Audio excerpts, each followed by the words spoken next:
This is the FlyKly electric motor / wheel combo, and I'm actually with the founder, Nico. He's kind of waiting back there, giving me a chance to review this thing. He's given me the overview, and I've had the chance to ride it a little bit, and I just wanted to talk about how it performs and give you the specs. So essentially what we're talking about is this motor / controller / battery. It's all built right in, along with a wheel, and it comes with 20-inch wheel, 26-inch wheel, or a 700C, which is almost that 29er style, which is what we're looking at here. This is the standard city setup.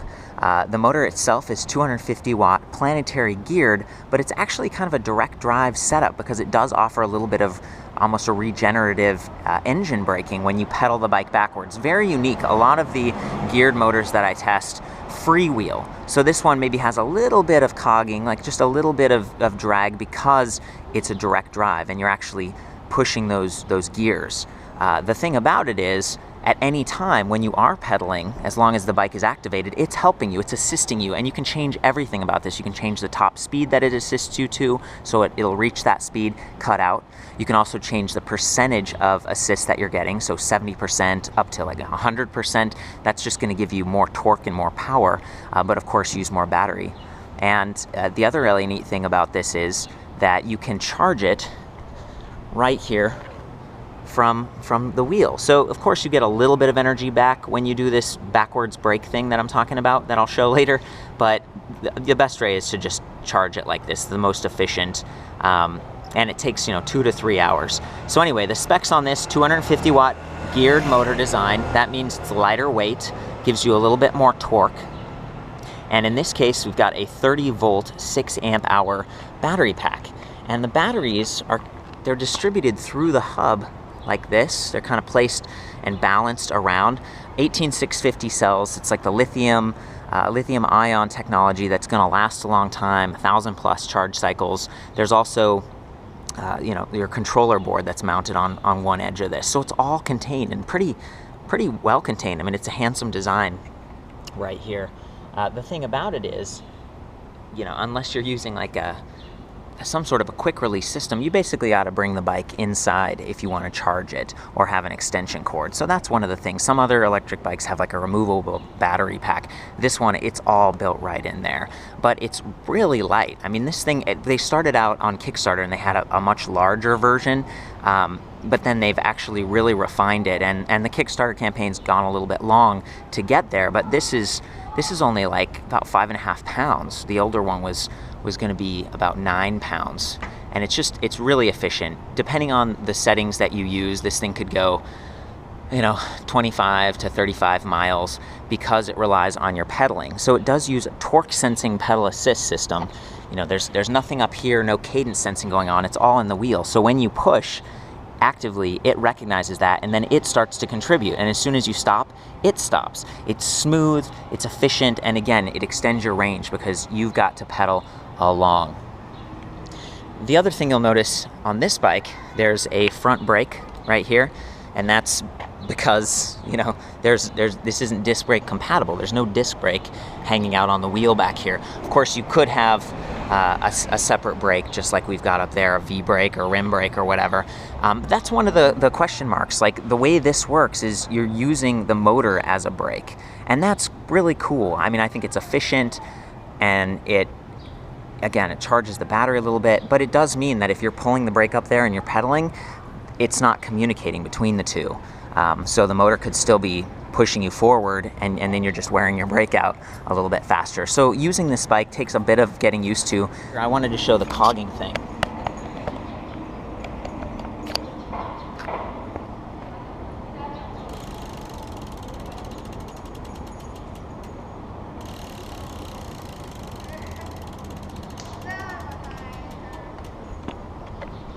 So you can see that as the wheel spins, it's pretty efficient, but there's just a little bit more resistance because it's directly connected to that rear axle. It's not freewheeling, and that's what gives you that backwards pedaling regen.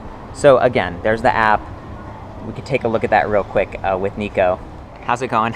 Good. And he's going to give me a quick overview of the app. So yeah. So FlyKly Smart Wheel also comes with an app. It's an app for iPhone and Android.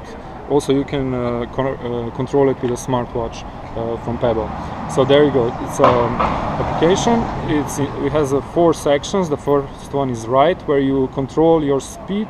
You see how fast you're going, how the distance and time, and also you see the battery. Right. And then whenever you park it, you can just lock the wheel, and it's locked.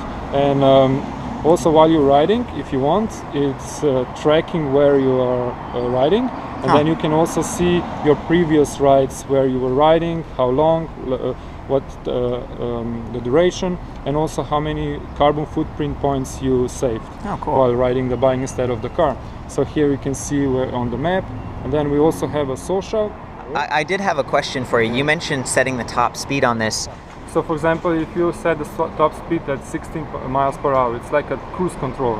So whenever you start pedaling, it will push you to 16 miles per hour. If you go above 16 miles per hour, the motor will turn off. You still can ride the bike above 16 miles. If you set your top speed at 10 miles per hour, then it happens the same. It helps you till 10 miles per hour. After the 10 miles per hour, you can you're on your own. So the only time that this sort of like that regen feature happens is if you start pedaling backwards, and then it's like an engine brake. It slows you down. Okay, great. If you want, we can show how the motor brake works. So it's like this. You start pedaling, you see, and then stop it.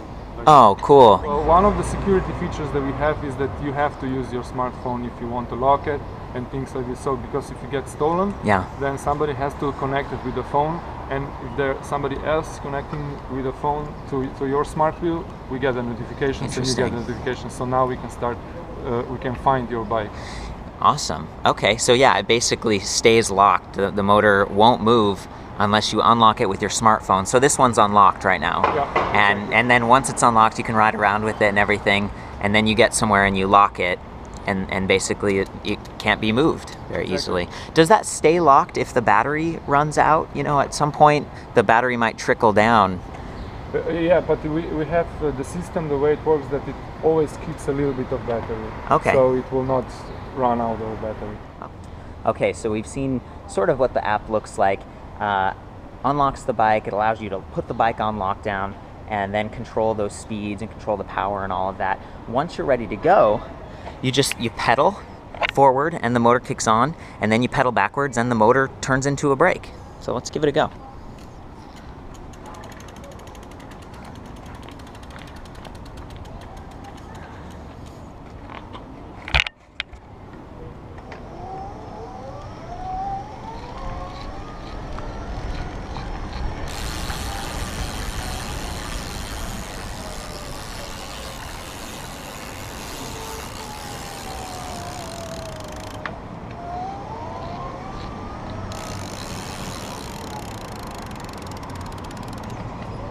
Cool. You can probably hear it a little bit, just kind of this soft whining noise.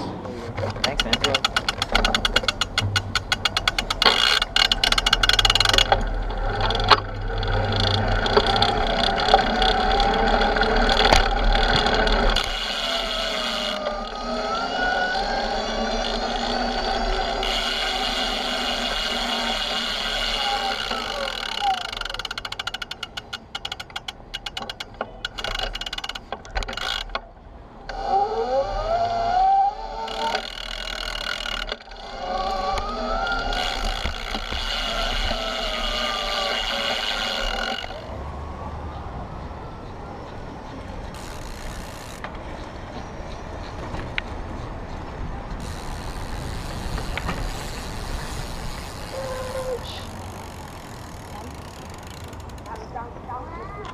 Awesome. It's kind of fun just how simple this is. Because the battery and everything is back here, it's a little bit rear heavy. But the fact that this thing is only like, you know, maybe 6 pounds with the wheel and everything makes this a super ultralight kit. So the interesting thing about this is when you're at 100% capacity on the battery, the backwards pedaling regen doesn't work so well because it's designed to avoid overcharging the batteries, right? So kind of keep that in mind. It's at full right now, and I keep experiencing the regen pretty well, but you know, if you're going down a huge hill and you're pedaling backwards the whole way, the system's going to protect itself, and then, you know, regen basically isn't going to work because it's not going to be able to convert your mechanical downhill momentum energy into electricity, because that would hurt the battery. So that's cool. The other cool thing about the motor is that because the batteries are built in, you can send this back to the company after several years or however long it takes for them to start to wear down, and they'll actually swap them out for you. And by then, you know, they might have another program where you can get a newer version, they'll recycle the batteries or something like that. But that's kind of cool, because again, it's all integrated into that rear hub. And the motor is pretty well protected from water as well, because this is all pretty much one piece. There's just this plate that goes on, and it's pretty tight. They've also got these nice covers, so if you were kind of rinsing this off or it was raining, it's designed to be pretty durable that way. But of course, you know, you don't want to take this thing swimming. Once you get the feel for it, no problem to operate this thing, and it does add quite a bit of power. The top speed is about 16 miles per hour, so that's kind of more of like a European standard, but that's pretty good. It doesn't hold you back once you get above 16 miles per hour. That's just sort of where the motor cuts out. You know, 250 watt motor, it's not like that highest high end, super strong, but because it uses torque sensing, it's pretty good climber and it's pretty efficient. So that's the FlyKly for the specs and full written review on this. I'll see you back at ElectricBikeReview.com.